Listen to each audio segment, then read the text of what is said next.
Bueno, buenos días. Damos comienzo al 6º Encuentro Nacional FAEP.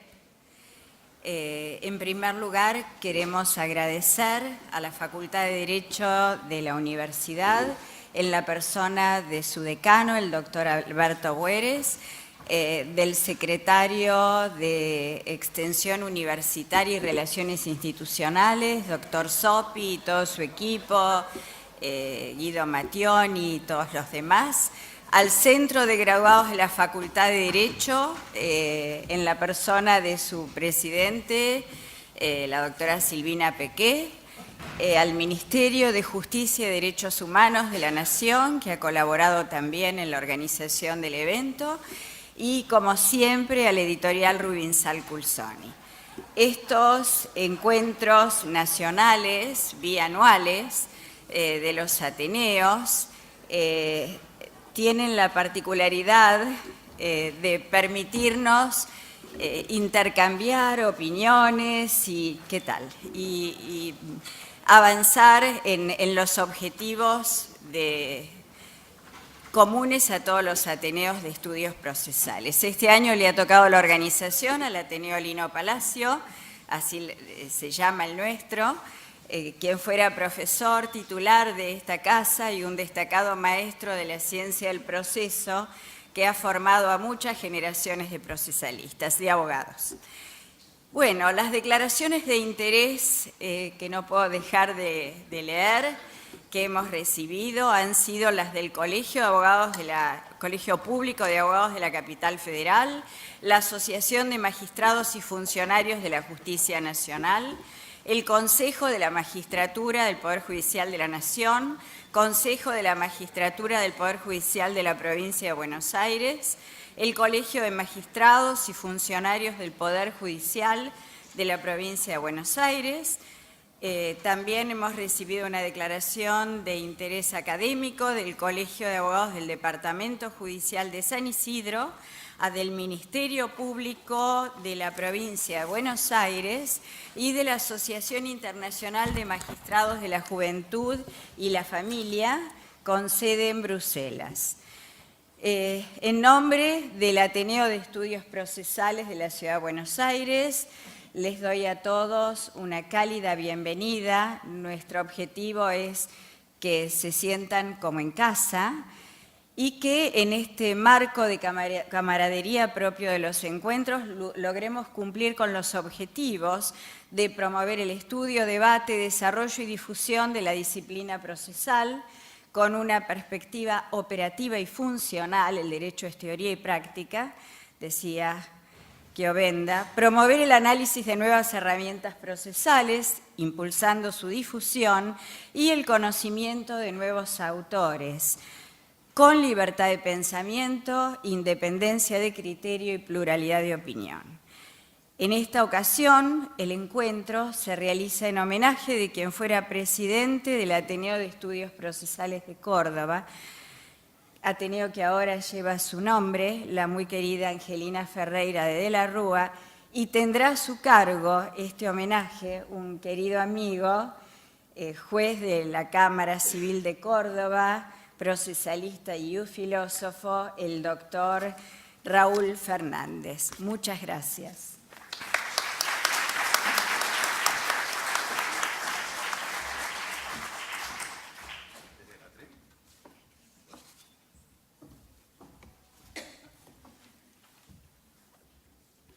Desde Córdoba, muy agradecidos por el recuerdo a Angelina Ferreira de la Rúa. Si ustedes piensan en una persona que se ha dedicado en el ámbito del derecho, lo correcto sería repasar un poco su actividad académica, decirles que fue profesora adjunta, titular, profesora emérita, secretaria de posgrado y toda una serie de cuestiones que podrían llegar a interesar. Desde mi punto de vista y conociendo a la Angelina, que no le gustaba tanto el boato, no le gustaba tanto la formalidad, muy por el contrario, era una persona muy amigable con sus amigos, Ángela lo puede decir, casi una hermana, amigable con todos, amigable sobre todo con los jóvenes. Era muy habitual que Angelina, en el grupo de trabajo que tenía, llamase a cualquier hora. En general era una dama, no cuando me llamaba a mí, porque me decía, ¿qué haces de tu perra vida? Y después decía, bueno, vamos a hacer esta cosa, vamos a hacer aquella otra, vamos a organizar esta ponencia y demás. Angelina tenía un grupo de trabajo, en la gran parte, mayor parte, organizando cursos, ponencias, etcétera, etcétera, que se llamaban las Cayetanas. Las Cayetanas porque quienes profesan la religión católica que saben que San Cayetano es el patrono del trabajo. Entonces sabían que conectándose con Angelina siempre iban a tener trabajo. Ella se los daba. Angelina realmente trabajaba hasta más no poder de los otros, porque sabía organizarse bastante bien.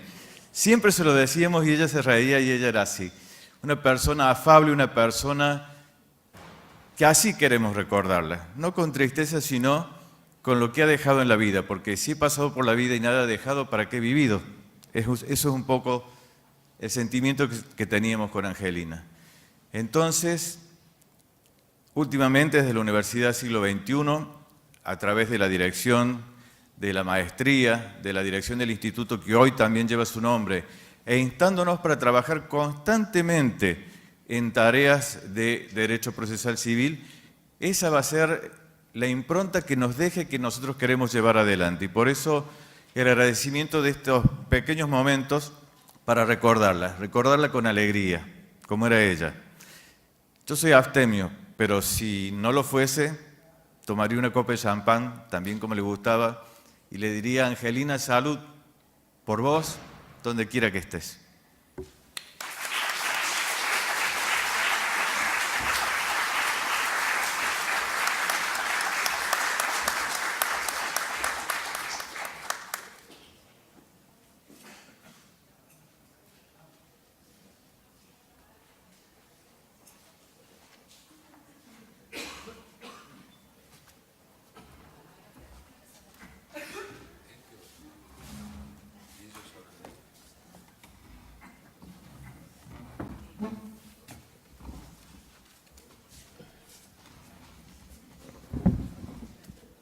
Vamos a presentar la primera microcharla a cargo del Ateneo de Corrientes.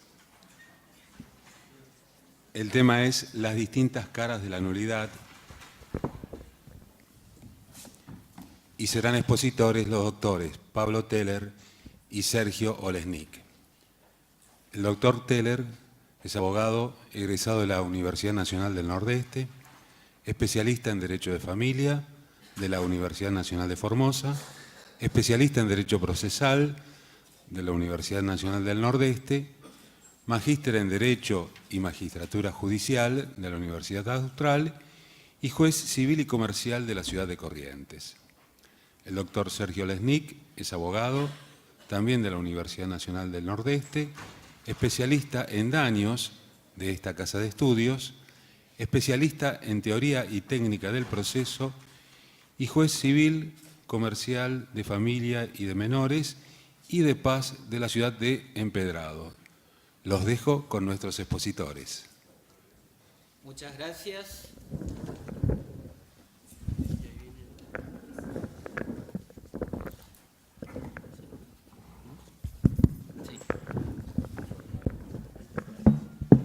Muy buenos días, mi estimado público y auditorio.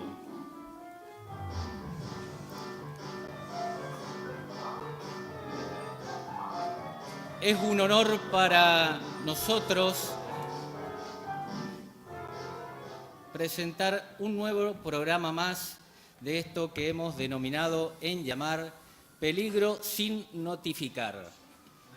Hoy, en nuestro bloque capitulado Opinemos de Derecho sin Saber, teníamos pensado realizar un análisis doctrinario y jurisprudencial de por qué la palabra separado se escribe todo junto y todo junto se escribe separado. Pero bueno, como nos encontramos en esta catedral del conocimiento, en este encuentro de la FAEP, decidimos tratar el tema de las nulidades procesales, con toda la seriedad que nos caracteriza, como verán. Antes de presentar a nuestro primer invitado del día de hoy, quiero agradecer especialmente a nuestro primer auspiciante, y es el estudio jurídico del doctor Saúl Goodman, asuntos civiles, penales, comerciales, divorcios en 24 horas, satisfacción garantizada o le devolvemos a su cónyuge. Muy bien. Ahora quiero presentar a nuestro primer panelista. Es oriundo de la República de Corrientes. Y él es doctorado en casi todo y especialista en poco y nada. Si ven que se me cae el bigote, sabrán que es trucho. Pero bueno. Con ustedes, el señor Pedro Canoero, o también conocido como Pedro Canoero, te mecía el agua lejos de la costa donde te dormías. Adelante, Pedro. Bueno, gracias, Yuyo. Soy correntino, perdón. Bueno, yo también estuve investigando, viste que esto se llama Opine sin saber, viste, y estuve investigando y te voy a hacer una primera pregunta a vos. ¿Hasta dónde se lavan la cara los pelados? Por ejemplo, Bueno, vos. en mi caso, no tengo límites, pero como sabrán, ahorro mucho en peluquería, en como es shampoo y crema de enjuague. El bigote sacate nomás. ¿También? Bueno. Y viste que, por ejemplo, hasta dónde, ¿por qué cuando se acaba la pila, viste, del control remoto, vos apretás más fuerte el control si estás sin pila? Bueno, ¿por qué el lunes está tan lejos del viernes y el viernes tan cerca del lunes? Eso es. ¿Y por qué los jueces cuando deciden fallan? Fallo, dice, ya está diciendo que está errando, bueno. Bueno, ¿y por qué estamos hablando de nulidad en el Congreso de la FAEP? Sí, hay otros temas muy interesantes, pero bueno, es lo que hay. Así que no nos queda otra que hablar de nulidad. Así que, y acá entonces vamos a preguntarnos, ¿el derecho de defensa, ya entrando en tema, existe por sí mismo? O sea, el derecho de defensa es como Skynet, o sea, cobró vida. Ahora tiene personalidad jurídica. Eso es lo que vamos a investigar. Porque viste que el derecho de defensa es invocado sin que nadie lo llame. Viene solito. Viste, por ejemplo, un juez dice, acá, por ejemplo, no se integró la litis, nulidad de todo el actuado, vuelvan a empezar. Y entonces nosotros acá vamos a proponer más bien esto, llamar, o en vez de hacer la nulidad esta de oficio que es tan costumbre, tan arraigada, entonces vamos a proponer un principio de eventualidad. Y el fundamento de la eventualidad esta que proponemos es que el derecho de defensa en sí no existe por sí mismo. O sea, el derecho de defensa está atado a una persona y esta es la que tiene que alegar la violación y no puede el juez decir, te violaron tu derecho de defensa si él no está invocando eso. A menos que en la última reforma del Código Civil le hayan dado personería jurídica al derecho de defensa y a mí no me avisaron. No sé qué decís vos. O tenga... Muy importante el interrogante que plantea acá mi colega. La verdad que... Pero vamos al caso práctico. Por ejemplo, hay un caso que se llama Polverini, que es de un juzgado allá del Civil 12, el mejor juzgado de la ciudad de Corrientes. Bueno, ¿te creíste? De un amigo. Bueno, el juez dicta sentencia y le hace lugar a una simulación. Era un trabajador que en definitiva perseguía cobrar sus créditos laborales y entonces corre el velo de un negocio simulado, el típico padre que le dona sus bienes a los hijos. Y el juez dice, no, sí, eso es todo trucho, el tipo sigue viviendo ahí. Bueno, en definitiva hace lugar a la sentencia. Bueno, es decir, no era una nulidad de escritura por falsedad ideológica ni por falsedad material, era la falsedad sustancial. Lo que se estaba cuestionando era el negocio mismo. O sea que el escribano no tenía nada que ver. Apela al demandado, va a cámara y ¿qué crees que pasó? Adivine sin saber. Chau tu plata. El juez de cámara, obviamente, dice, faltó el escribano, nulo, todo lo actuado, vuelvan a empezar. Eso fue la sala 2 en la sentencia 37 del año 2014. Y por eso es que nosotros proponemos, ¿no hubiera sido más útil echar mano de esta eventual nulidad? Es decir, citar al escribano. Si el escribano alega la nulidad, bueno, ahí conversamos. Pero puede ser que el escribano no se presente, puede ser que ya esté muerto y los herederos no le interese. Y en caso de que se presente el escribano, lo que se puede hacer es, en todo caso, declararle inoponible a él la sentencia, pero sigue siendo válida entre las partes. ¿Y por qué te propongo esto? Porque en el caso que yo te conté, la nulidad de la sentencia fue dictada allá en el año 2014, y mientras que estamos acá hablando pavada nosotros, en noviembre de 2018, se murieron las partes, esto es verdad, cambiamos de gobierno, ya pasaron 2 mundiales, Messi no ganó la Copa, mi hijo ya tomaron la primera comunión y capaz que recuperamos la Malvinas antes de que salga el nuevo fallo. Y esto ocurrió por falta de empatía. ¿Y la empatía qué es? Y bueno, ponerse en los pies del otro, ponerse en el lugar del otro. Es tener en cuenta, obviamente, lo que se habla mucho en doctrina, esto de la consecuencia de la sentencia, el principio consecuencialista. Pero no hablo más, Yuyo. Bueno, Así que me voy, chao, me cansé. Vamos a despedir a nuestro primer invitado del día de la fecha y mientras... Merecido aplauso. Mientras viene nuestro segundo invitado, quiero continuar con los anuncios periodísticos, con los auspiciantes que hacen posible este programa. Auspician este programa desodorante de ambiente Las Perdices, una caricia para sus narices. También auspician este programa Ferretería Un Clavo Saca el Otro, donde encontrarán los mejores y más surtidos agujeros para caños.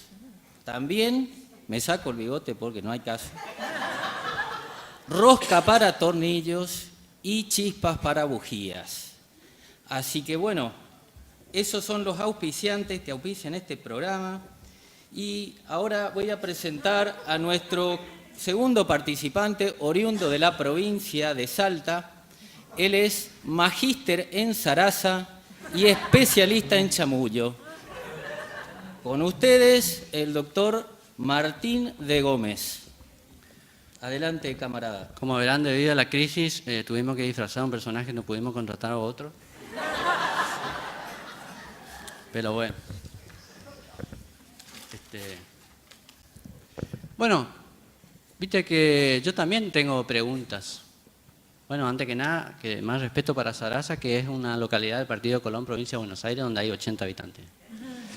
Bueno, estuve investigando, eso no sabían, y tengo varias preguntas para hacerme. Por ejemplo, ¿la Pantera Rosa era él o ella? ¿O ella sería ahora?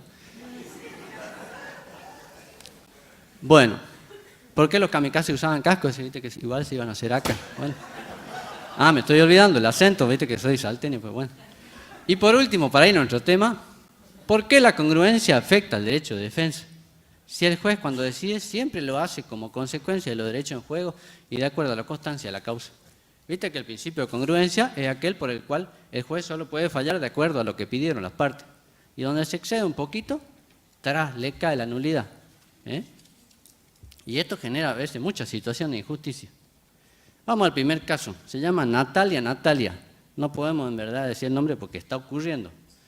Es una prescripción adquisitiva donde el demandado se opone a la prescripción porque el dueño del inmueble, pero no reconviene porque el gil de su abogado no reconvino. Y entonces estaba en la audiencia de declaración de parte y dice, ¿sí quiere agregar, enmendar algo más? Sí, señor juez, yo quiero que me devuelvan mi inmueble. Se le mira al abogado y, pero si el señor no ha pedido, no ha reconvenido, o sea, ¿cómo le vamos a devolver el inmueble si nadie lo pidió? Bueno, eso no, en realidad no le dijimos, porque si no ahí nomás le revocaban el poder. Pero entonces, ¿cómo se le explica al justiciable que el abogado? Entonces, tuvo esa falla y tiene que iniciar otro juicio que dura años para recuperar lo que es suyo. ¿Y qué derechos de defensa se afecta si en realidad el actor ya intentó probar su derecho, no lo logra, entonces hay que devolver el inmueble a su dueño? Por eso es que proponemos, en algunos casos, suplantar la congruencia y aplicar este principio que vamos a llamar la consecuencia. ¿Y qué es la consecuencia? Es justamente la aplicación lógica de los derechos que están en juego y opera de oficio, por aplicación directa de la ley al caso, a través del juez que interpreta. Se fundamenta en el preámbulo de la Constitución cuando manda a afianzar a la justicia. Vamos a los casos, por ejemplo, este caso sí ya pasó, por eso podemos decir el nombre, y se llama Cardoso Otero. Es un particular que le demanda al Estado para que le devuelva su inmueble. El Estado le había ocupado, de hecho, un inmueble para una instalación de, una planta elevadora de líquidos cloacales.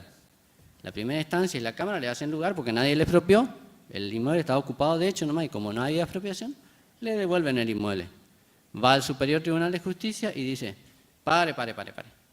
Si hay una planta elevadora de líquidos cloacales, ¿a dónde va a ir todo lo que nosotros hacemos? Entonces dice, no, lo que vamos a hacer es lo siguiente, vamos a que siga la planta de líquidos cloacales y en todo caso al señor se le paga una indemnización y entonces como si fuese una especie de expropiación. Nadie pidió eso, pero era una consecuencia lógica y de esa manera se afianzó la justicia porque el hombre tenía un inmueble ahí que estaba abandonado, por eso el Estado ocupó y en definitiva así se le reconocía su derecho. Ese es el primer caso. Esa fue una sentencia 63 del año 2013 del Superior Tribunal de Justicia, de allá de Corrientes, de mi amigo que recién pasó. Bueno, vamos al tercer caso, que se llama causa Maidana. Se trata de una demanda de desalojo. Un particular le demanda al otro porque no le pagaban el alquiler. Primera instancia y Cámara hacen lugar. Llega al Superior Tribunal de Justicia y este dice, pero esto no es una vivienda social. Entonces cita al INVICO, al Instituto de Vivienda de la provincia de Corrientes, y dice, el instituto dice, no, paren, esa vivienda es mía, o sea, tiene función social.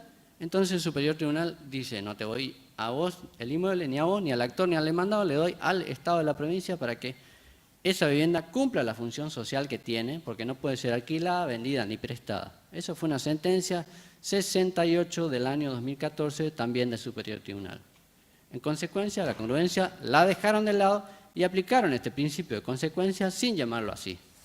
Y otro ejemplo, que es muy usual, son las sentencias con mandato preventivo. ¿Viste? El típico caso de la pileta sin reja donde se ahoga un menor y el juez manda a rejarla sin que nadie lo pida. O sea, no se afecta ningún derecho de defensa si se ordena algo que es una consecuencia lógica de los derechos en juego y que es de toda justicia. Y no voy a hablar más, Yuyu. Bueno, si así lo has dicho. Muy bien, muchas gracias. Es realmente muy importante los interrogantes y las respuestas de nuestro querido panelista preopinante. Como conclusiones... ¿Cómo esto para qué? No, Falta. hay que volver ahí. Ahí va. Ahí está, eso. No olvidamos de... ahí. Eso iba en la segunda parte. No olvidamos eso. Vamos hasta conclusiones nomás. La próxima. El tiempo es tirado en televisión, siempre hay errores. Esto es en vivo. Bueno, conclusiones. Entonces, proponemos las siguientes conclusiones. En primer término, en lugar de declarar la nulidad de oficio, se debería aplicar el principio de eventualidad, es decir, la nulidad a referéndum o a pedido de parte.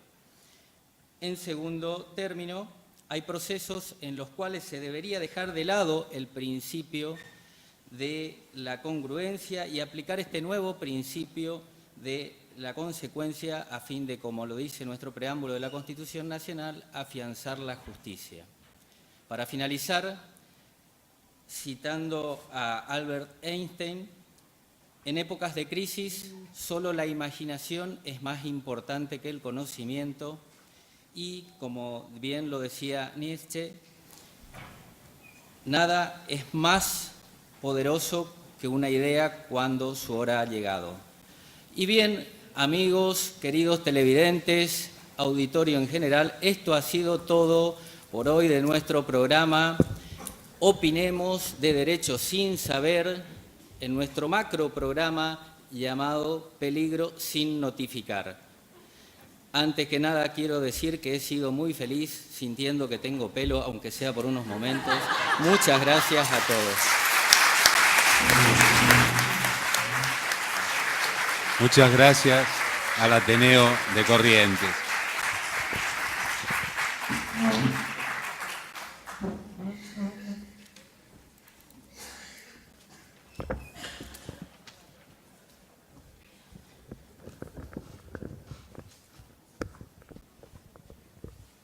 Seguimos con la doctora Kemelmacher y la doctora Silvia Esperanza.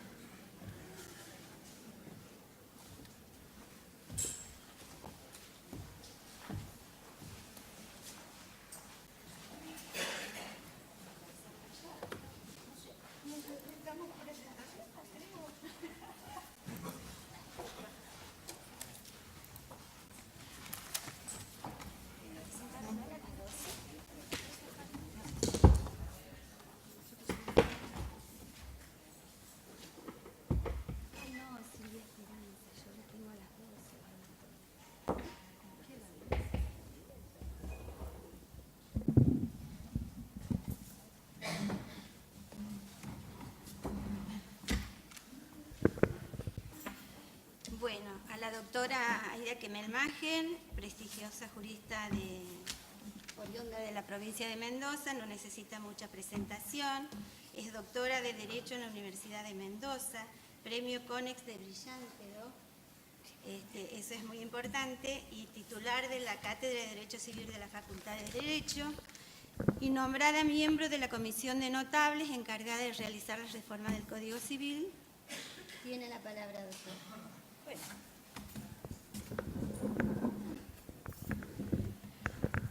Estamos aquí con mi querida amiga Silvia. Quizás pocos de ustedes saben que con Silvia nos escribimos todos los días, somos amigas informáticas y de vez en cuando nos podemos dar un abrazo en serio.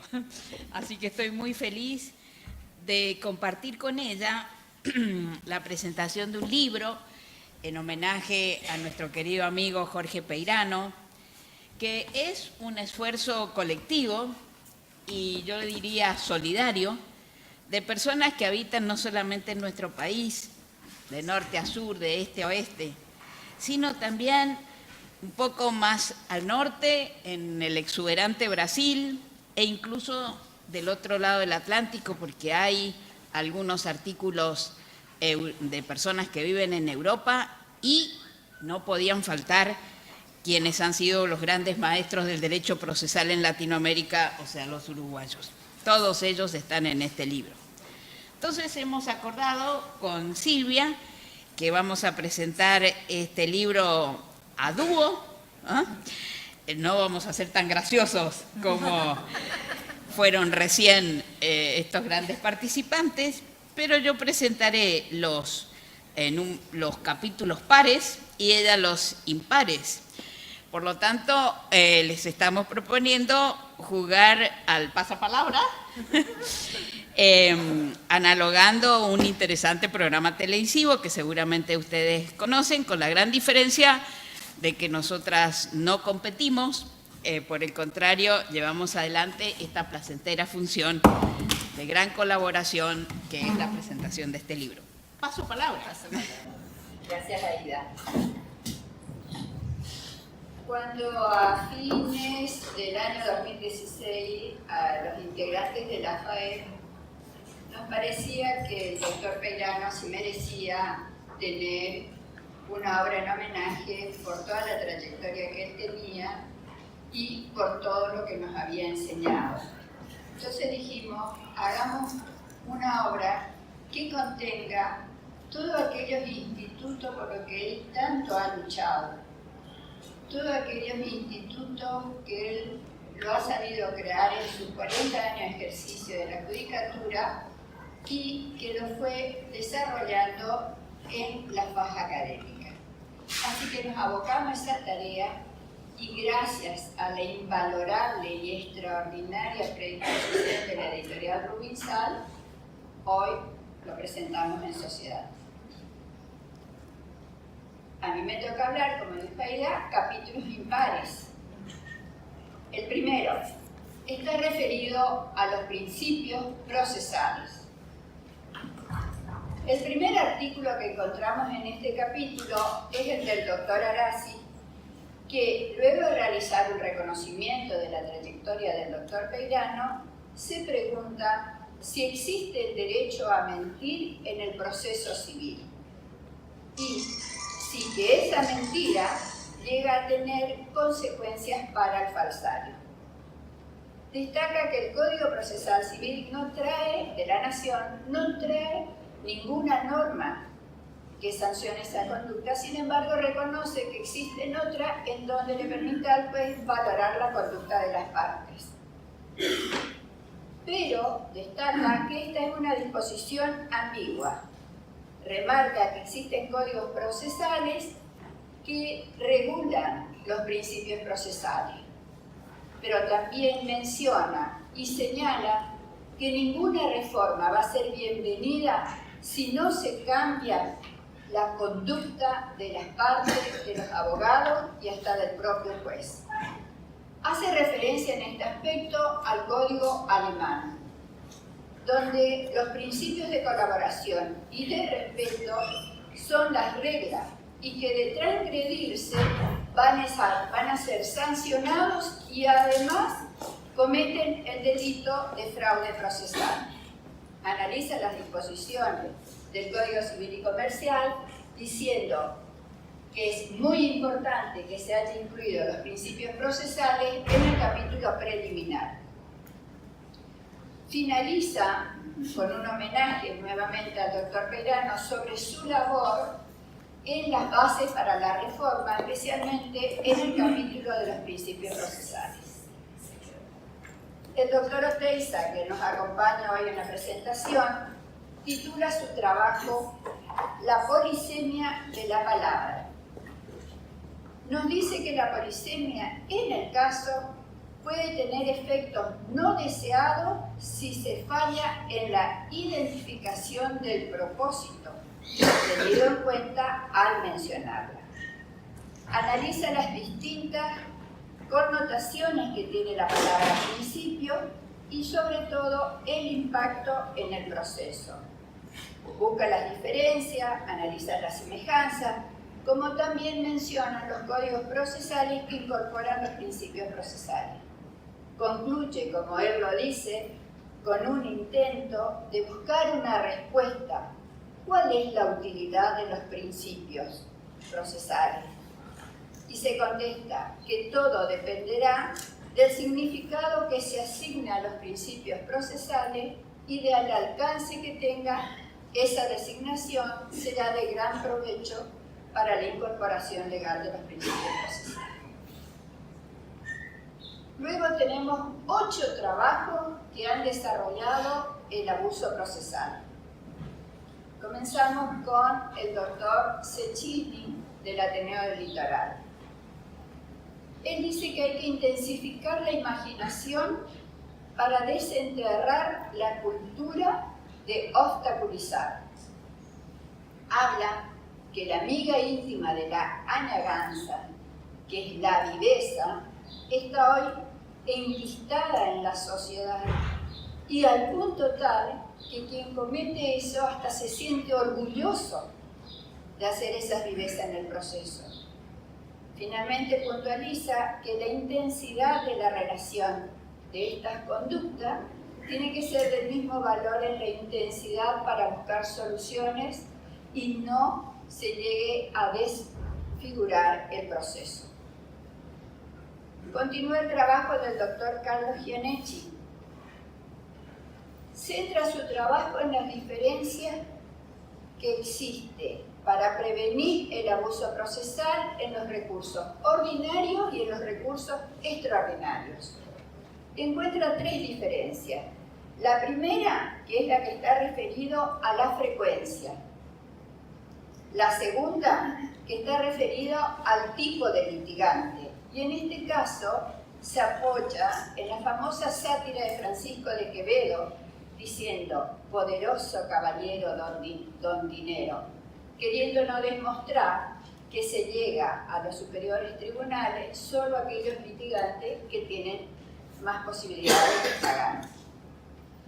Y analiza los recursos tanto del Corte Nacional como de la Corte de la Provincia de Santa Fe con respecto a los efectos que tienen, y también analiza desde la visión jurisprudencial si es desde la interposición o desde la concesión.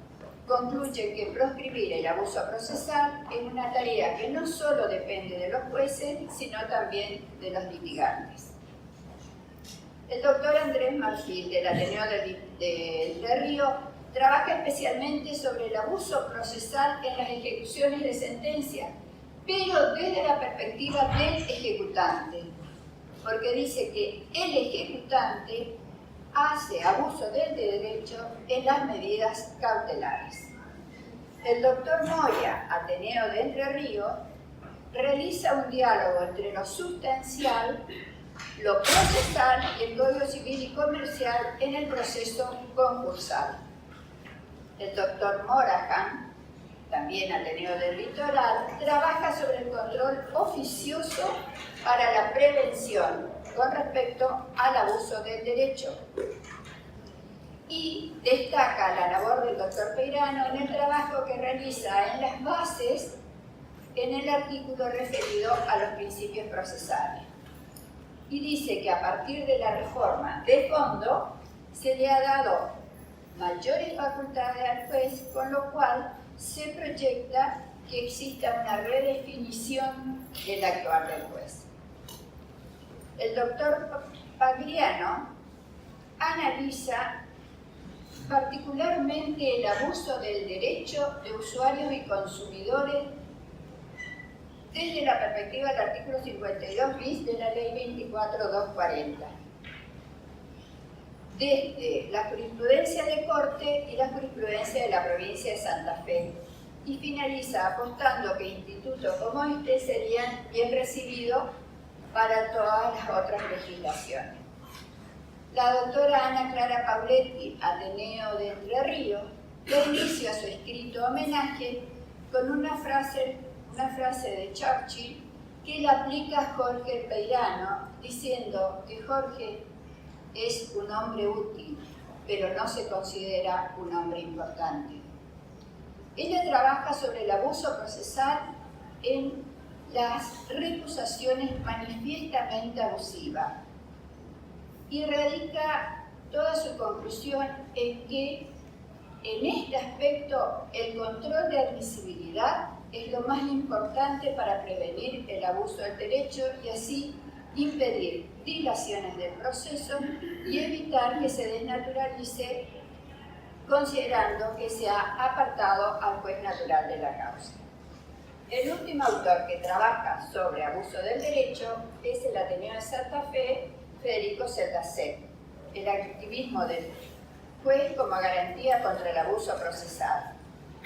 Nos habla de que los jueces, hoy como directores del proceso, tienen mayores ideales, tienen más parámetros, hay un juez activista que tiene más facultades para sancionar conductas abusivas. Concluye que las reformas de fondo y de forma dan un mayor protagonismo al juez. La oralidad, moralidad y veracidad es desarrollada por el doctor Garrote y destaca todo lo que se está llevando adelante en la provincia de Santa Fe con la reforma civil y comercial. Pone como corolario que los esfuerzos que pueda realizar toda la comunidad procesal deben estar direccionados a facilitar el mecanismo de los debates para evitar el abuso de las partes y cómo puede influir la tecnología en este aspecto. El doctor Reviriego, en su trabajo Temeridad y malicia en el proceso laboral entrerriano, enuncia algunas de las conductas de los actores que pueden calificarse como temerarias. Menciona cuáles son las facultades que tiene el juez laboral para descalificar y sancionar a las partes. En este capítulo hay un trabajo muy particular, que es el del doctor Darcy Guimaraes Ribeiro. ¿Por qué digo que es particular? Porque el propio autor nos pidió que no realizáramos la traducción del trabajo, que dejáramos en el idioma original, que es el portugués, porque era una manera de homenajearlo al doctor Peirano, demostrando que todos sus institutos van más allá de los países de habla española. Y nos pidió que su trabajo, las formas de saneamiento del proceso en el Código Procesal Civil brasilero, se mantenga en el idioma portugués. El principio de no exigibilidad de otra conducta, la verdad que no tendría que explicarlo, pero por respeto a la doctora Chapero, con quien hemos trabajado este artículo, voy a comentarlo. Se mencionan los códigos procesales que regulan los principios, pero analizamos particularmente el principio de razonabilidad como fundamento constitucional del principio de no exigibilidad de otra conducta, y se trabaja con ejemplos basados en jurisprudencia, especialmente en acciones atravesadas por cuestiones de género o por situación de vulnerabilidad, cómo se aplica este principio. Y llegamos a la conclusión que con institutos como este, la tutela judicial efectiva cobra vida en cada rincón del derecho. El último trabajo con el cual termina este capítulo es el de las doctoras Andrea Seiser y Valeria Enderle sobre el abuso procesal, las consecuencias en el proceso de familia y sus justiciables más vulnerables. Después de darle unas palabras de agradecimiento y de homenaje al doctor Peirano y lo que él significa para su vida, ellas examinan el abuso procesal en los procesos de familia y analizan particularmente un caso de filiación. Concluyen que la declaración oficiosa del abuso procesal y poner en sanciones pecuniarias son ejemplificadores. Paso la palabra a Ida.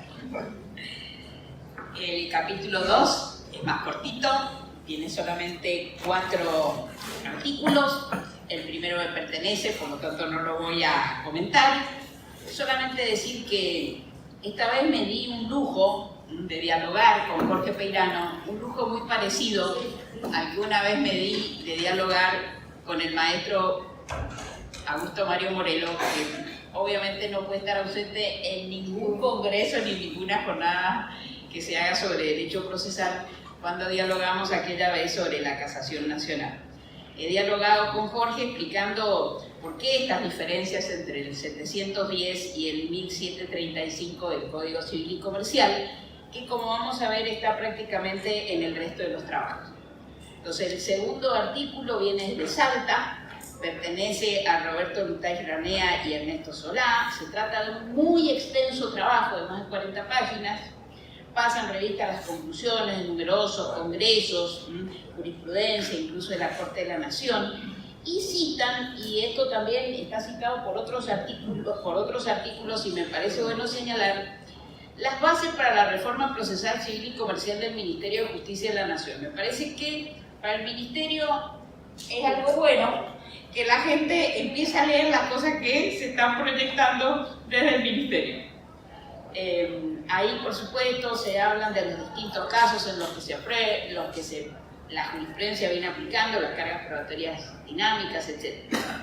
El tercer aporte corresponde a un grupo dirigido por María Victoria Mosman, que integran, me parece que van a tener que pedir el cupo masculino, casi todas mujeres y un solo hombre.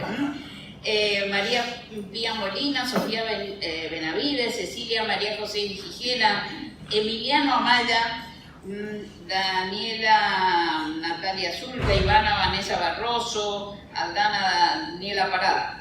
Muchas personas que se han unido para hacer este homenaje a Jorge. el punto de partida interesante es que las normas sobre carga de prueba, a diferencia de lo que dicen todos los procesalistas, no se dirigen solo al juez. Según ellas, también están dirigidas a las partes, para que sepan de qué modo deben comportarse en el juicio. Advierten que el Código Civil y Comercial contiene muchas normas relativas a la carga de la prueba, recurren al derecho comparado, especialmente la legislación española, e ingresan en el análisis de las presunciones legales y judiciales. Ellos señalan que las presunciones legales iure et de iure en el Código Civil y Comercial son muy escasas. Y me parece oportuno decir por qué. Porque, como bien señala la jurisprudencia norteamericana, las presunciones iure et de iure, en principio, niegan el derecho a la prueba. O sea, cuando yo tengo una presunción iure et de iure, estoy negando el derecho a la prueba. Y por eso tienen que ser muy escasas y aplicadas solo en casos muy excepcionales, ¿sí? Ellas aquí abordan toda la jurisprudencia, especialmente en materia de discriminación, analizan el leading case de la Corte en el caso Pericori contra el Colegio Público de Abogados y recuerdan a Calamandrei cuando comparaba, ¿sí?, al juez con el historiador y cómo el juez, aún en aquellos casos en los que el historiador permanecería en la incertidumbre, debe a toda costa llegar a una certeza oficial. Y dicen, a tal punto, la ley le proporciona para ayudarle a salir del pie largo de las dudas ciertos recursos, un poco ordinarios pero expeditivos, que le sirven para transformar esa perplejidad psicológica en certeza jurídica, y de allí las reglas de la carga de la prueba.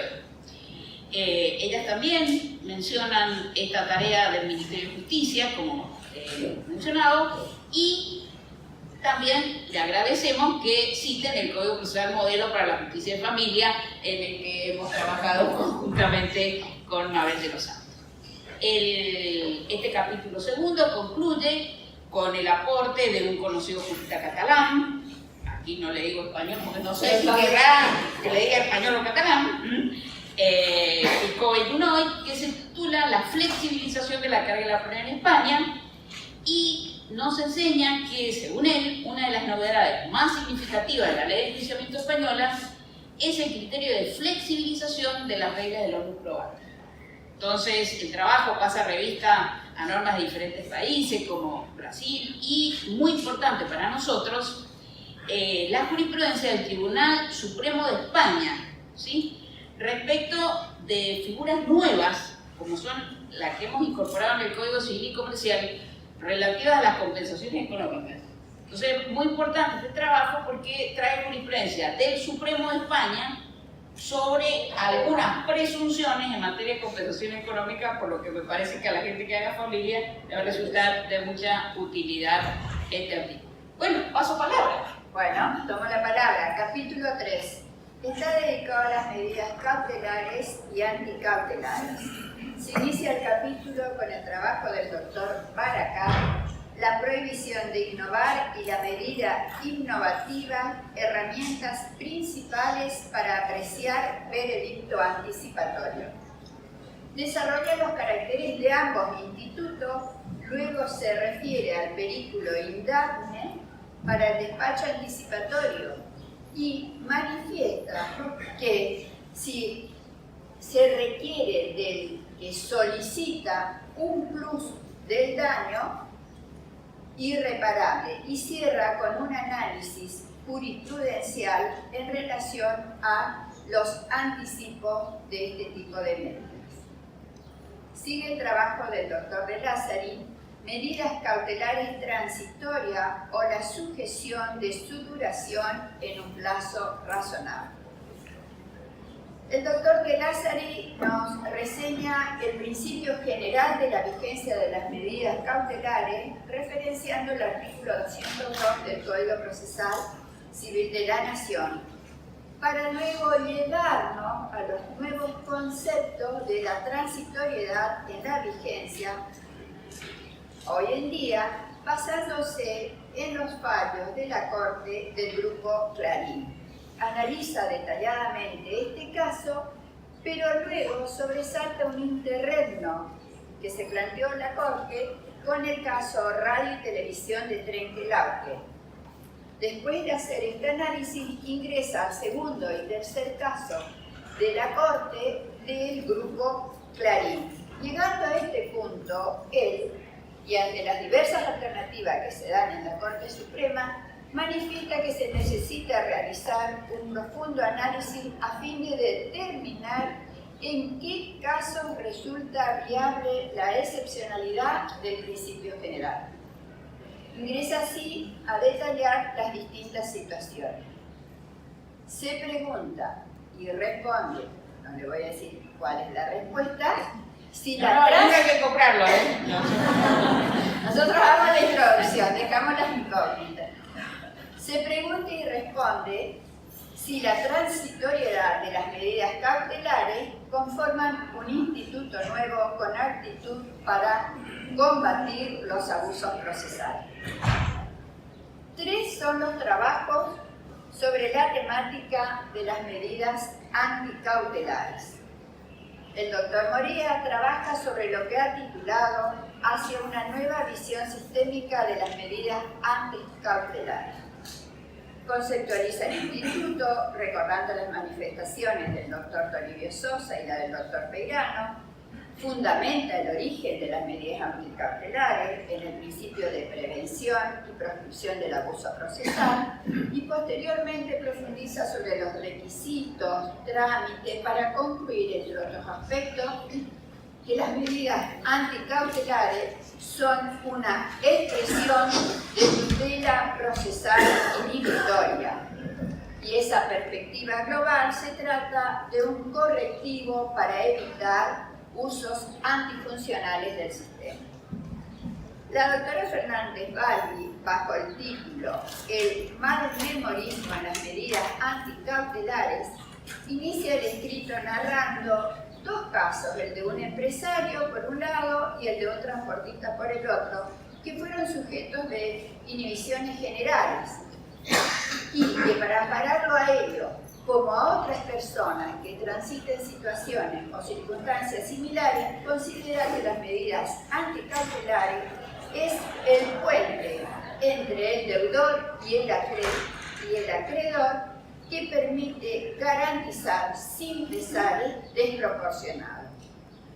Conceptualiza este nuevo instituto de la medida anticautelar, luego refiere a los recaudos y finaliza destacando que ante la proscripción del abuso de una medida cautelar, la medida anticautelar es una herramienta útil. Por último, los doctores del Ateneo del Chaco, Fernando Eñín y Andrés Salgado, incursionan sobre lo que han llamado la inadmisibilidad de las medidas anticautelares como herramienta para neutralizar el acceso a la justicia o para sustituir decisiones de otros jueces. Explican en qué consisten las medidas, hablan de la finalidad, destaca que debe solicitarse antes de que se dicte la medida cautelar. Y como corolario remarca que son inadmisibles las medidas anticautelares cuando tienen por finalidad impedir acciones judiciales o cuando tienden a modificar o sustituir una cautelar ya tratada. Paso para el capítulo 4 corresponde a otra vedette del Código Civil y Comercial, o sea, a la función preventiva de la responsabilidad civil, que en esta obra obviamente se analiza desde la perspectiva procesal. También consta de 4 artículos. El primero viene de Mar del Plata, pertenece a Juan Antonio Constantino y Carlos Antonio Turina, y es interesante porque aborda esta función preventiva de un caso muy específico. Se llama la acción preventiva como herramienta útil para la empresa a fin de contrarrestar las vías o medios antijurídicos utilizados por muchos sindicatos para obtener la representación de trabajadores o la aplicabilidad de un convenio colectivo de trabajo. O sea, Estos artículos están mostrando cómo la normativa del Código Civil y Comercial les ha abierto la imaginación a los que pertenecen a otras ramas, ¿sí? Entonces acá, desde la perspectiva laboral, para estos casos, empiezan los autores diciendo que en Argentina hay una gran cantidad de asociaciones profesionales de trabajadores que tienen personería gremial y que, bueno, no siempre actúan de manera correcta. Y entonces ellos utilizan el 1710 y siguiente y proponen algunas medidas para evitar el abuso que puedan cometer estos gremios.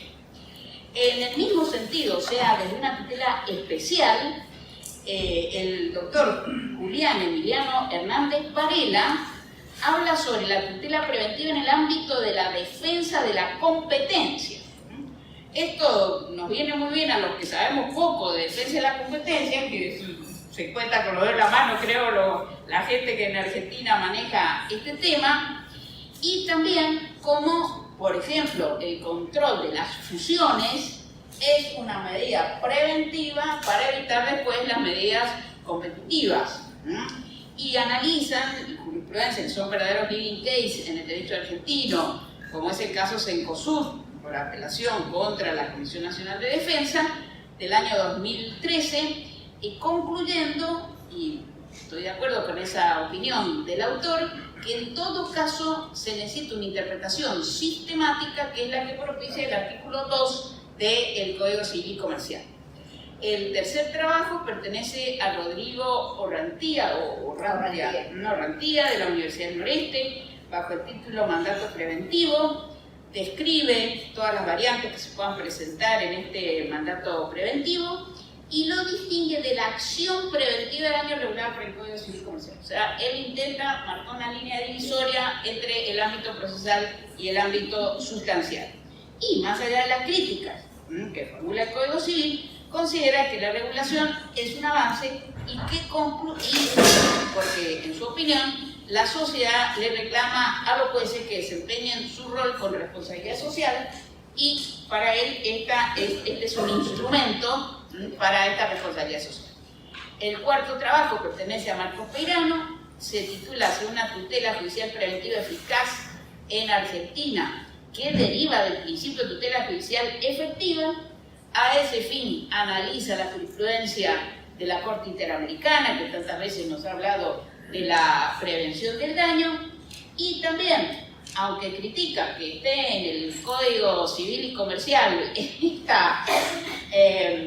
este articulado, termina diciendo, bueno, pero es que, ¿qué es lo que pasaría si el juez tiene que aplicar estas cosas igual a los códigos procesales? La verdad que encuentra poco. Entonces termina justificando por qué está en el Código Civil y Comercial, en definitiva, esta figura, aunque sea en sus grandes rasgos. Bueno, Silvia, te paso la palabra. Yo siempre elegí los capítulos más cortos porque trabajo menos. Muy bien, paso la palabra. En el penúltimo capítulo se ha trabajado sobre las medidas autosatisfactivas. La primera participación es del doctor Guillermo César Cormalán y tituló "Las medidas autosatisfactivas en la jurisprudencia de la Cámara Nacional de Apelación del Trabajo".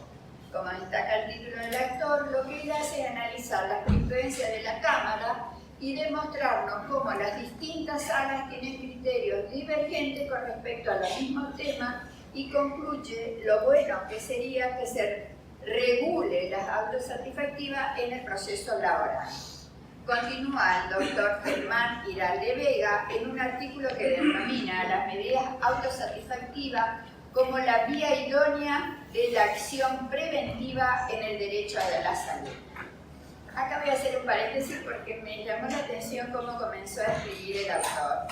Dice que para realizar otro trabajo se puso a leer cuanto material le llegó a las manos. Leía, hasta que en un momento se preguntó, ¿para qué escribir mal si de todo esto ya lo escribió también Peirano? Entonces dijo, no, dejo de lado todo. Y cuando estaba por dejar, se acuerda que Peirano dice, no, hay que incentivar a los jóvenes. Entonces volví y seguí estudiando. Después de hacer un breve relato sobre la acción preventiva ingresa a las vías procesales para detenerse en la medida autosatisfactiva y pregunta: ¿cuánto conviene optar por la medida autosatisfactiva en una acción preventiva? Y la respuesta la analiza a través de distintos antecedentes jurisprudenciales. El penúltimo artículo de la doctora Cecilia Candas, la medida autosatisfactiva como herramienta para la tutela judicial efectiva en el proceso civil, parte de la complejidad que en la actualidad existe de los casos judiciales y que ante esta situación tan compleja el juez tiene que maximizar toda su poder creativo y ser activo, y así destaca que para prevenir el daño o su agravamiento constituye una de las facultades más importantes del sistema jurídico y que la medida autosatisfactiva se encuentra como una vía procesal idónea. Cierra este capítulo un trabajo que me pareció original, el del doctor Toribio Sosa, que titula Extendiendo los confines del proceso monitorio, de alta evidencia con inversión total del contradictorio. En su aporte efectúa un análisis del ordenamiento jurídico como técnica para resolver conflictos y el proceso como método para aplicar el ordenamiento jurídico. Considera que la credibilidad del crédito de alguna manera puede reemplazar a la declaración judicial de certeza conseguida en una fase procesal previa de cognición. Destaca que esta fase previa no es definitiva, sino es provisoria, porque no es un reemplazo, sino es un desplazamiento. Remarca que la limitación de la fase previa de cognición puede ser total o parcial. Si es total, y es donde más desarrolla el trabajo, se da a través del proceso monitorio. Explica brevemente en qué consiste el monitorio para luego manifestar que la técnica del proceso monitorio se explica en base a una suerte de presunción de veracidad y así desarrolla el proceso monitorio de alta evidencia versus la tutela autosatisfactiva.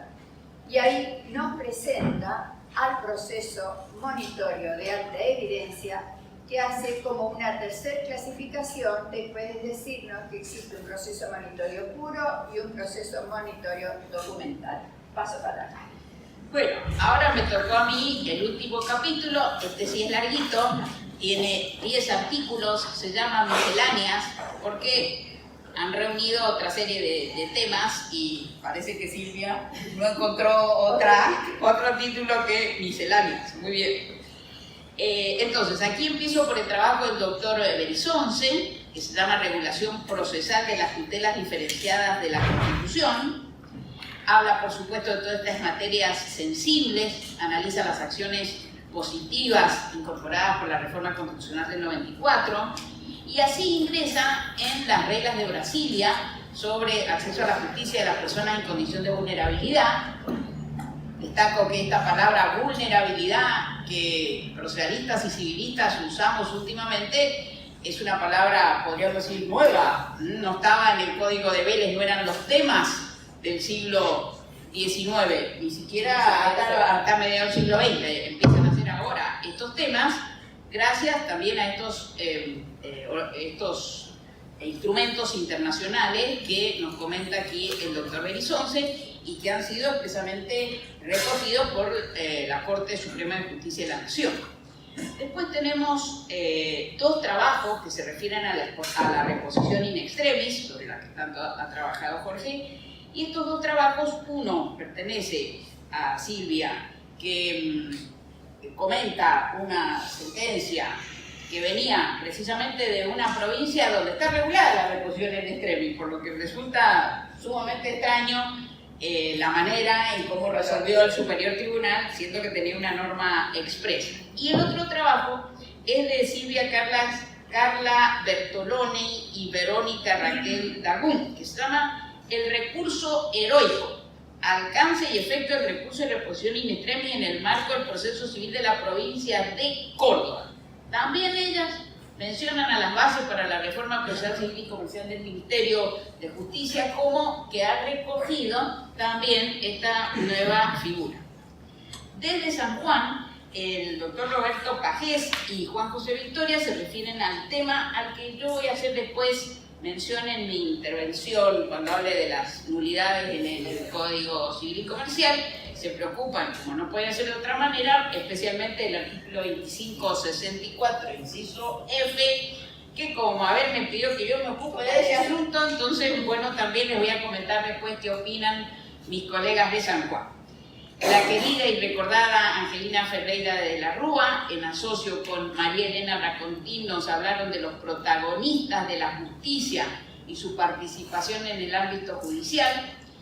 Yo diría que ellas hacen lo que nosotros los civilistas decimos una relectura de los principios. Ellas también están haciendo una relectura de los principios de inmediación, oralidad, resolución pacífica de los conflictos, etc.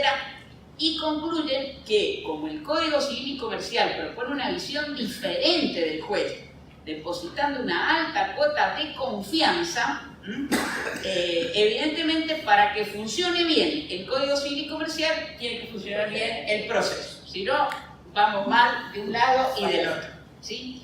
Una visión incluso mucho más amplia del activismo tiene Jorge Rojas en su trabajo Visión Sistémica del Activismo, porque para él el activismo no es solamente del juez, sino de todos los operadores del proceso, ¿sí?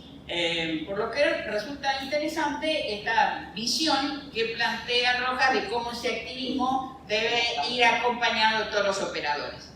Y dentro de esta misma temática, el uruguayo Santiago Pereira Campos, heredero, como decíamos recién, de esta prestigiosa escuela de Couture, Vesco, Vigencia Vidal, etc., nos propone caminar hacia un nuevo sistema de justicia civil. Y con gran realismo enseña que la oralidad en sí misma es ineficiente si no está acompañada de una real inmediación, de contacto directo que debe tener el juez con las partes, y propone una serie de incentivos para que la oralidad y la inmediación efectivamente se apliquen.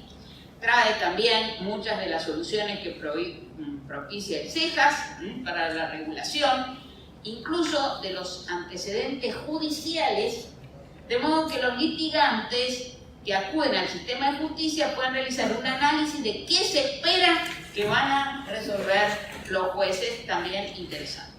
Enrique Falcón muestra su preocupación en torno al debido proceso, noción que aclara depende de concepciones políticas, obviamente, no es lo mismo el debido proceso en Inglaterra que en la China, ni en la Argentina, etc. Y también en este artículo pasa revista a las normas del Código Civil y Comercial que consolidan este due process. Bueno, ahora le empezaron a gustar las normas del Código Civil a Falcón, primero muy crítico, me parece que ahora le empiezan a gustar, qué suerte, a mi amigo Falcón estas normas.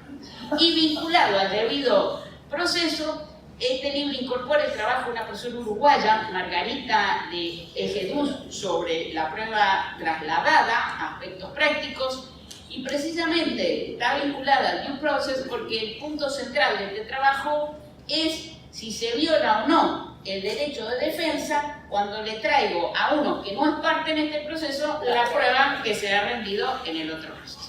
Y finalmente, un trabajo sobre una materia muy específica, el de Carlos Carbone, sobre el derecho a la salud y los anticipos modalizados o mancomunados. Vuelvo a nombrar al maestro Morelo, que nos hablaba de los amparos salutíferos, ¿no es cierto? Bueno, acá no se habla de esos amparos, pero sí de un cuidadoso estudio se hace en la jurisprudencia sobre los daños y perjuicios que provienen de no cumplir con este derecho de acceso a la salud, y lo que él recuerda o menciona como último invento procesal para este acceso a la salud, que denomina con Jorge Peirano justicia interinal modalizada y justicia interinal mancomunada. esta última que prorratea las consecuencias entre los varios responsables. Silvia, te paso la palabra para el cierre. Rápido, estamos atrasadas. Ya terminamos. Durante la entrega de los premios CONEC 2018 a las instituciones y a la comunidad, que se llevó a cabo en el aula magna de esta facultad, se escuchó la explicación que uno de los galardonados dio sobre el significado de la palabra respeto que tiene el pueblo japonés. En la explicación se habló sobre la empatía, el permanente y constante ponerse en el lugar del otro. No es tarea fácil. Permítanme remitirme a esas palabras para remarcar que Jorge, el doctor Peirano, con respeto, nos enseña a no escatimar esfuerzo. Ese respeto lo ha puesto de manifiesto a través de la entrega constante, diaria y de hecho para incentivarnos. Incentivarnos en palabras de Dambra, incentivarnos a pensar desde lo divergente nuevas soluciones y a pensar en forma convergente para encontrar la integración. Por eso, Jorge, por eso, doctor Peirano, gracias. Tus amigos, tus discípulos, gracias. Este libro que hoy lo presentamos, te lo dedicamos. Muchas, muchas gracias.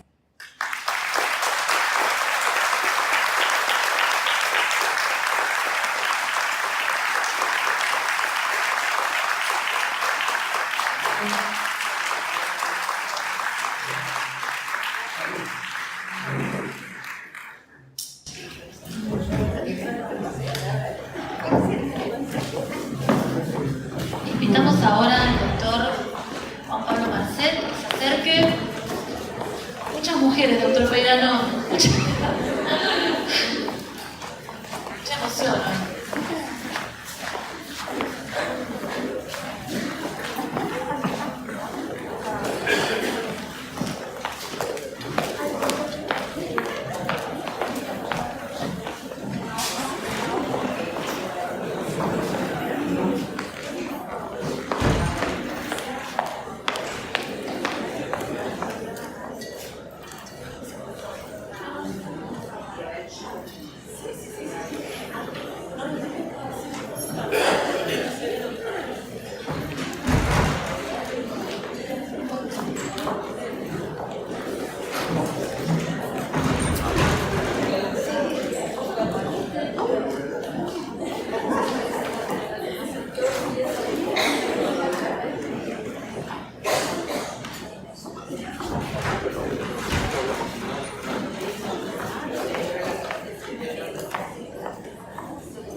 Bueno, continuamos. Vamos a tratar de acotarnos con el tiempo y le tocó al doctor Marcet hablar sus 20 minutos. ¿Está perfecto?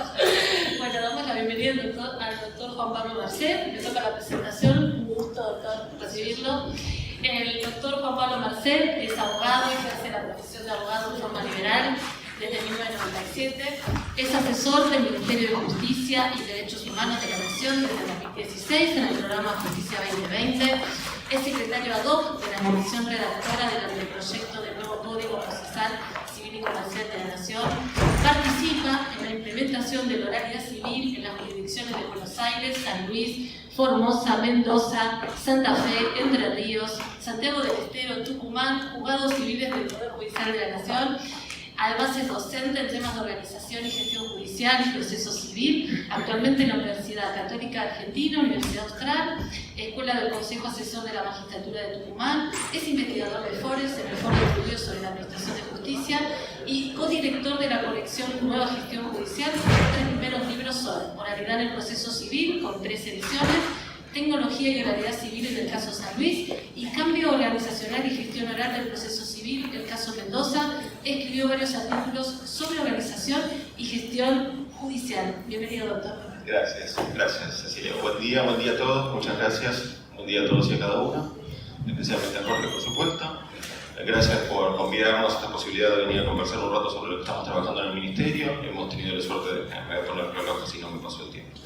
Hemos tenido la suerte de escuchar que así en esta publicación que estaban presentando recién como en otras se está reflejando parte del trabajo que estamos haciendo desde el Ministerio y de eso que quería contarles un poquito en forma muy rápida cuáles son las fases en las que venimos trabajando en lo que llamamos la Estrategia Nacional de Reforma de la Justicia Civil, que parte de una resolución del Ministro de Justicia del año pasado y que tiene algunos objetivos. Pero en líneas generales les voy a contar muy sencillamente las 2 grandes líneas de trabajo que estamos llevando adelante. Promovemos la modernización de la legislación procesal civil y comercial, pero al mismo tiempo estamos trabajando muy fuertemente en el cambio de prácticas. Es decir, hemos visto que más de una vez en Argentina se ha trabajado con mucha fuerza y con mucho ahínco en el cambio de normas, y eso no siempre ha replicado en el cambio de prácticas, que era lo que realmente uno quería cuando cambiaba la norma. Y además hay una cuestión que tiene que ver con la visión de las realidades, ¿no? Los tiempos que uno está en una gestión de gobierno, los tiempos que lleva sancionar una nueva norma, los tiempos que lleva que todos nos acostumbremos a esa nueva norma, nos hizo ver rápidamente que si solo trabajábamos en lo normativo, en el mejor de los casos, para cuando terminara la gestión del ministro Garabano, íbamos a estar aprobando un código civil y comercial, civil y comercial nuevo, y los jueces iban a seguir actuando del mismo modo que como lo venían haciendo. Y además teníamos una mirada que es trabajar en la Argentina y no trabajar solo en la justicia federal y en la justicia nacional con competencia en la Ciudad Autónoma de Buenos Aires. Por eso es que le hemos dado muchísima fuerza a otra de las líneas de trabajo de la estrategia, que es la de promover la adopción de la oralidad civil y comercial efectiva en las distintas jurisdicciones. Tomo lo que decía recién la doctora Kimmelmacher sobre Santiago Pereira Campos, que habla que la oralidad en sí misma es insuficiente, lo que necesitamos es que la oralidad sea la posibilidad de brindarnos la verdadera inmediación, la verdadera presencia del juez. Bueno, estamos trabajando muy fuertemente en esta estrategia, no solo en cambiar las normas para que diga el juez tiene que estar presente, sino en hacer estrategias de cambio cultural para hablar con los jueces de todas las jurisdicciones de la Argentina, para encontrar las maneras de que ellos efectivamente lleven a cabo una oralidad no actuada, no formal, no oralidad de acta, una oralidad real. En estas 2 líneas de trabajo, en primer lugar tenemos las bases que ya han sido aquí nombradas, así que me alegra mucho y me vanaglorio porque en realidad deseábamos que esto sucediera. Es decir, cuando trabajamos con la dinámica de hasta que hagamos un código y hasta que se apruebe, va a pasar bastante tiempo. ¿Por qué no trabajamos primero con los consensos básicos que ya podemos tener? Entonces reunimos un grupo muy importante, una comisión de procesalistas de primera línea que trabajaron con muchísimo esfuerzo, la verdad que el año pasado mucho y este año muchísimo más, en elaborar primero el año pasado las bases para la reforma procesal civil y comercial de la Argentina, que es un pequeño documento que está descargable online, lo googlean, lo encuentran, se lo descargan, y si necesitan ejemplares nos lo piden en el ministerio que tenemos. Con lo que hemos buscado justamente es partamos de ciertos consensos. Si en esto ya estamos de acuerdo, aunque no tengamos la letra del código, ¿cuáles van a ser los principios del código? Ya lo sabemos. ¿Cuáles van a ser las líneas que vamos a buscar? ¿Vamos a ir o no por determinada simplificación de estructuras? Bueno, ya digámoslo, ya publiquémoslo y que ya la comunidad jurídica lo sepa y empiece a opinar sobre eso. Así, cuando trabajamos en la letra del código, tenemos como realimentación todas esas opiniones. Para nosotros es una alegría ver que estas bases empiezan a ser conocidas en el mundo procesal argentino. Bueno, por supuesto el detalle de quienes trabajaron en ella, Y les contaba que la resolución, concretamente la resolución que lanza la Estrategia Nacional, aprueba las bases como documento validado por el Ministerio de Justicia. Y además impone un plan de trabajo, que es el que estamos llevando adelante, que es el que yo como secretario de esta comisión vengo tratando de cumplir, que es los tiempos en los que vamos a cumplir con redactar el código, pasar las bases a letra y articulado para tener un proyecto de trabajo que está en pleno desarrollo y que por supuesto hacia fin de año tiene una serie de fuerte. Pero, como todo eso tiene que ver con lo que ustedes conocen muchísimo más, que es todo el trabajo de la norma, quiero contarles un poquito con más fuerza lo que estamos trabajando, no en la norma, sino en la práctica.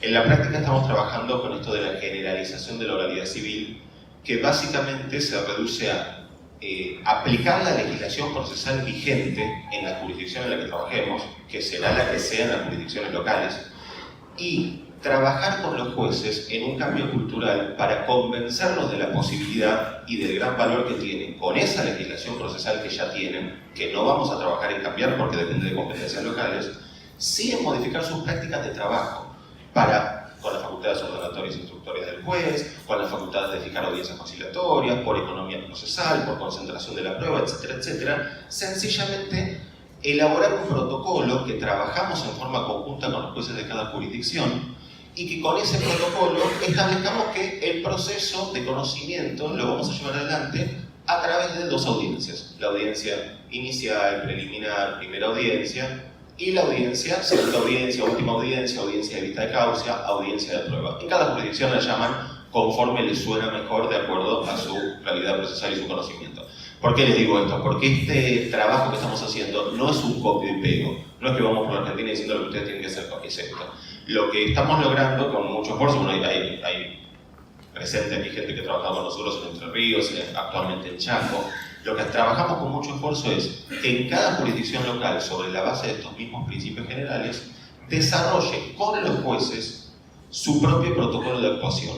De esta manera trabajamos más que en el cambio de normas, en el cambio cultural, que es el que entendemos que está muy demorado en Argentina. Hace mucho tiempo que todos estamos convencidos de que hay que hacer determinadas cosas distintas, pero todas las seguimos haciendo igual. Entonces lo que estamos trabajando es en que las cosas se hagan distinto, aunque la ley todavía no lo diga expresamente.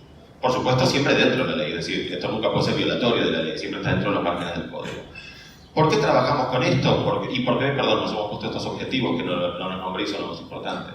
Los objetivos de este proyecto son aumentar la calidad de las decisiones jurisdiccionales sobre la base de dos cuestiones. Primero, que la presencia del juez entendemos que le va a dar distintos y mejores elementos para que pueda arribar a una decisión. Y segundo, el enorme aumento de la conciliación que la presencia del juez implica. La verdadera, real y efectiva presencia del juez en las audiencias implica, per se, un aumento muy grande en los niveles de conciliación, que entendemos que es una resolución de mayor calidad para las partes y para el Estado también. Tratamos también de reducir el plazo de los procesos de conocimiento. Sobre la vía de trabajar con el periodo de prueba, lo que queremos es reducir el tiempo total del juicio. Y algo muy importante y pocas veces medido en la justicia, queremos aumentar la satisfacción de los usuarios del sistema de justicia civil. Es decir, queremos que la gente se vaya satisfecha de la experiencia que tuvo con el servicio de justicia. Tanto actor como demandado, no es que uno quiere darle... No es que el que tenga la razón se vaya satisfecho, es que ambos se vayan satisfechos con el servicio, más allá de que uno se le haya dado la razón y a uno no, ocasionalmente. Claro. Bueno, hemos trabajado con esto porque entendemos que esta era una de las problemáticas de los juicios civiles, es decir, el hecho de que hay una larguísima duración, el hecho de que el juez recibe el expediente muchas veces a sentencia cuando ya lo que sucedió y cuando ya pasó mucho tiempo y mucha actividad jurisdiccional no relevante para la sentencia que va a dictar. Y de esto normalmente los jueces en un proceso escrito recién lo advierten a último momento, no lo advierten al inicio. ¿Por qué? Porque al inicio no estaban imbuidos del tema, porque ellos muchas veces no son los que tomaron las audiencias, porque ellos no son los que redactaron el auto de apertura a prueba. Entonces recién al final, en el momento de dictar sentencia, se encuentran con un expediente escrito y dicen uy, ¿cuánta prueba? Y qué poca que me resulta a mí útil para esta sentencia. ¿Para qué habremos hecho todo esto? Y eso pasa muchas veces con el proceso escrito. Lo que hacemos es, al adelantar la presencia del juez a los primeros momentos, evitar que eso suceda. El mismo juez en los primeros momentos y al abrir la prueba se da cuenta de cuál va a ser la prueba que le sirva y que no para llegar a la decisión jurisdiccional. Los objetivos ya se los conté y el proceso básico ya se los conté. Venimos trabajando por muchas provincias de Argentina. Afortunadamente hoy tenemos 9 jurisdicciones que están trabajando con este sistema y 8 más con las que nos estamos preparando. Nuestro objetivo es llegar a enero del año que viene con 12 jurisdicciones trabajando. Están por sumarse Chaco, donde estamos viajando la semana próxima, que tiene muchísima voluntad de sumarse. Tierra del Fuego, donde ya estuvimos trabajando, y San Juan, que ya tiene una acordada de la Corte que valida el protocolo que los jueces prepararon para que a partir del 1 de diciembre trabajen con esta dinámica.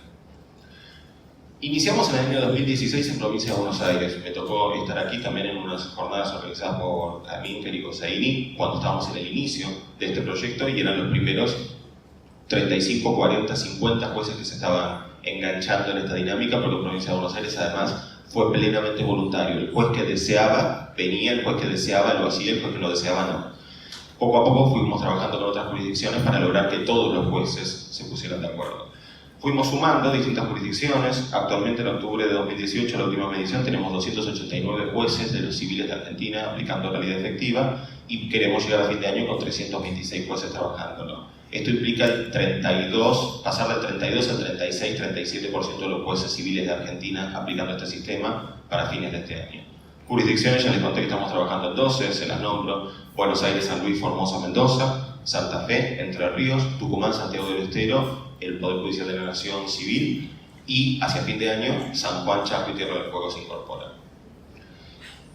¿Qué es lo que hemos hecho? Estamos relevando, y esto es muy importante, además de trabajar las dinámicas, estamos trabajando en gestión por resultados y estamos haciendo seguimiento con indicadores de lo que sucede, para ver si estamos o no en la vía correcta, para ver si estamos trabajando o no en lo que nosotros previmos y para ver si estamos alcanzando o no los resultados que queríamos alcanzar. Por eso medimos, por ejemplo, cuántas audiencias se vienen tomando. Por eso medimos qué tiempo transcurre entre inicio y resolución de la causa, para saber si a fin de cuentas estamos logrando o no disminuir los tiempos del proceso judicial. Hoy por hoy les cuento que el 69% de los procesos que terminaron, de los que estamos trabajando en esta dinámica, se resolvieron en menos de 2 años desde su inicio. El tiempo promedio de todos los juicios que han terminado con este proceso, el tiempo promedio es 1,9 años. Y el 70% terminó en menos de 2 años. Digo, para no quedarnos con el promedio, porque a veces el promedio esconde muchos tiempos chiquitos y muchos tiempos grandes. El 70% terminó en menos de 2 años.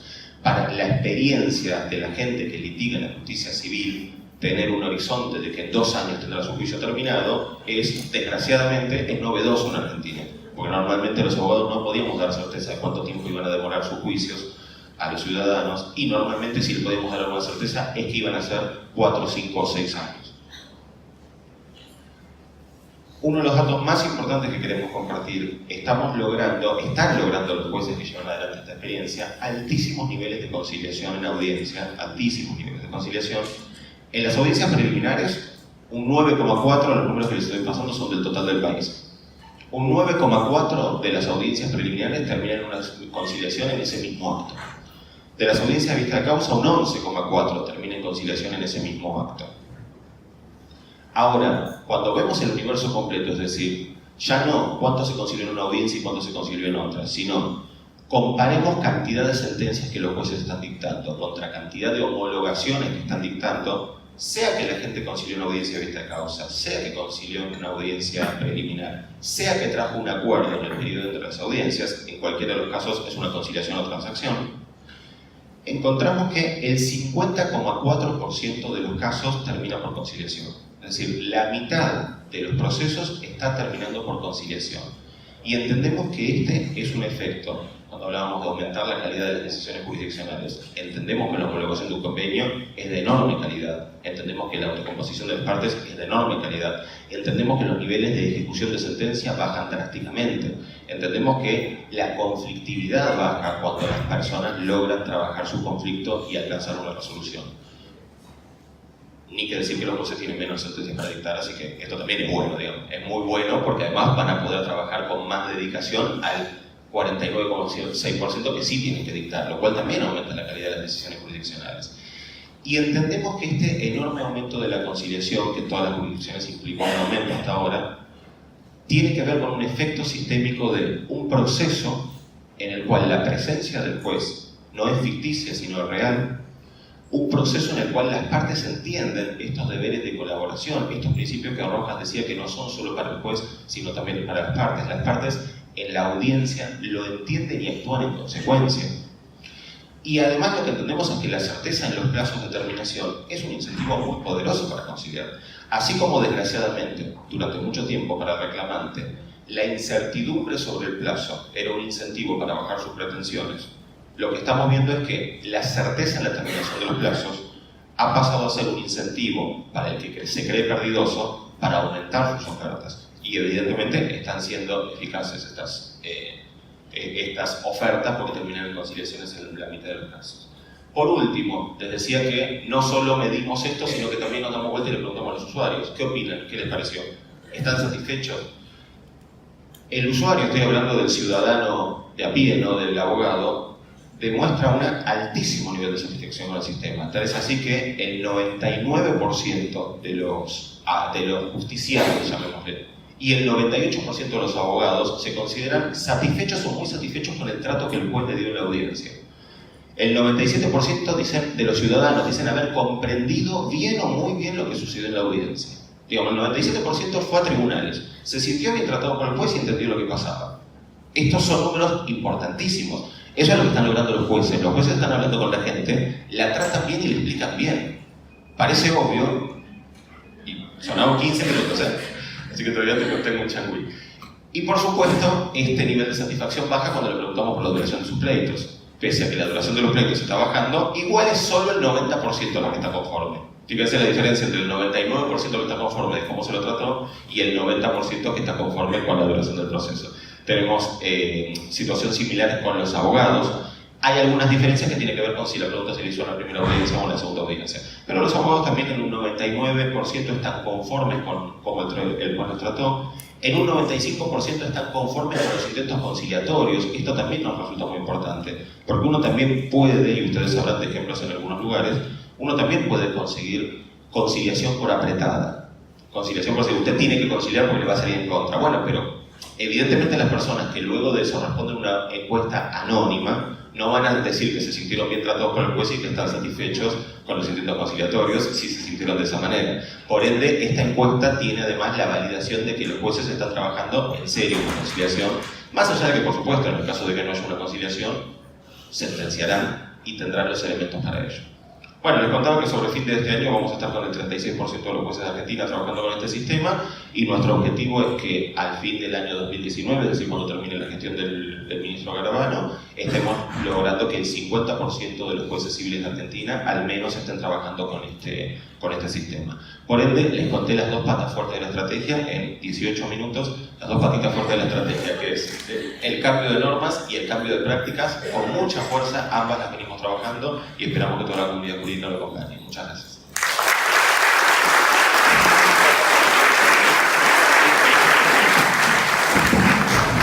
Bueno, si alguno quiere hacerle alguna pregunta al doctor Marcet, acá tenemos el micrófono. ¿Alguien quiere hacerle alguna pregunta? ¿Sí? Espera. ¿Cómo se accede a la información y eventualmente al contacto con el Ministerio en las jurisdicciones en las que no está funcionando todavía? Acceder, ponerle que no sea desde un nivel institucional, pero que se pueda acceder a la información, todo esto que estás mostrando y en las herramientas. Bueno, digamos, contactándose con el programa Justicia 2020, conmigo, con Héctor Chayer, de quien les dejo saludos, que es el coordinador operativo de Justicia 2020, que hoy no nos pudo acompañar por un viaje, pero contactándose de forma directa conmigo, con Héctor Chayer, o algo tan simple como enviar un correo electrónico a Justicia2020, o algo tan sencillo como enviar un correo electrónico a justicia2020@jus.gov.ar y avisando, somos de esta jurisdicción, queremos empezar a trabajar. Empezamos a trabajar juntos con las jurisdicciones para ver si lo podemos acompañar y desarrollamos un proyecto de trabajo bastante intensivo. ¿Por qué? Porque evaluamos las cargas de trabajo, porque trabajamos con los jueces para que sepan cuántas audiencias van a tener que tomar, porque trabajamos sobre la base de si el código permite o no. Parto de la base de que la gran mayoría de los códigos lo permiten, pero hay algunos códigos en Argentina que son un poquito más limitativos. Pero bueno, de la manera más informal y directa posible nos dicen tenemos interés, queremos empezar a trabajarlo y empezamos a sentarnos a hacer para eso. ¿Alguna otra pregunta? Hola, buenos días. La La pregunta es la siguiente: si el Ministerio está trabajando con los jueces, ¿por qué es el abandono que sentimos los abogados en el ejercicio de la profesión respecto de dar también al Ministerio nuestra visión de la oralidad? Explíqueme el abandono que sienten los abogados, porque me resulta llamativo y les voy a explicar por qué.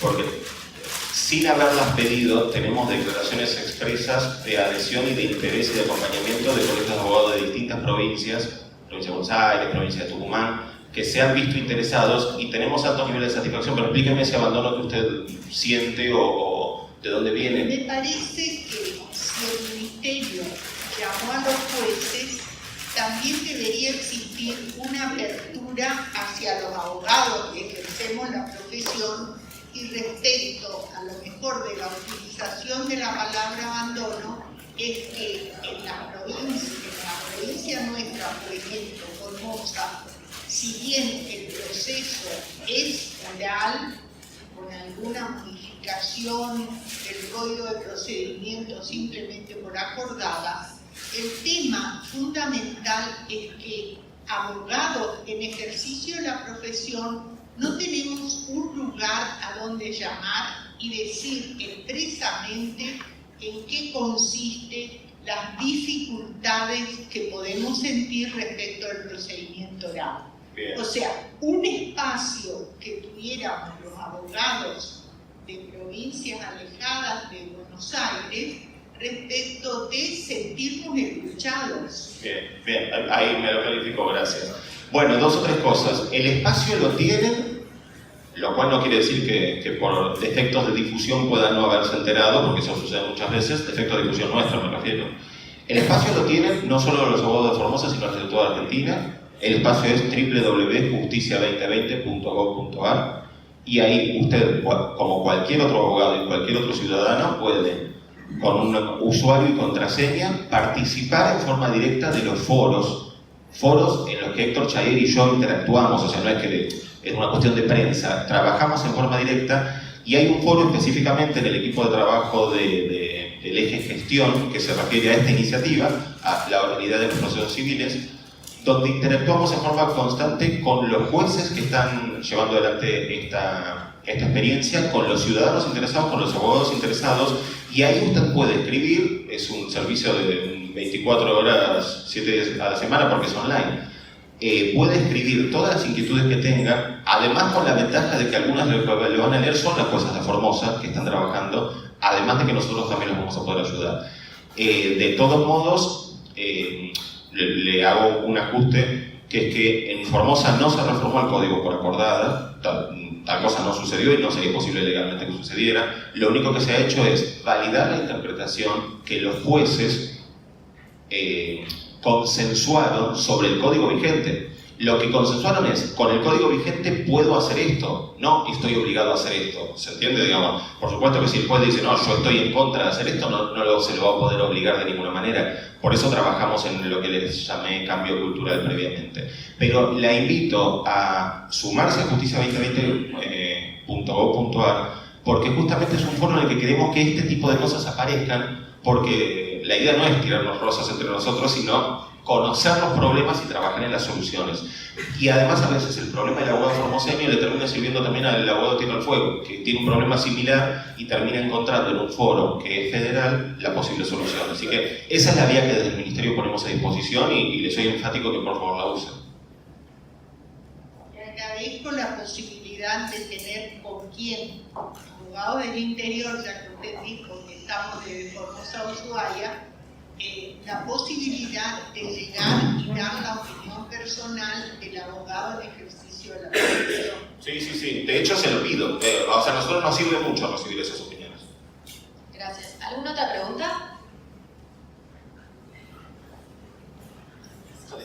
Hemos cumplido con el tiempo. Muchas gracias, doctor Marcet. Un placer.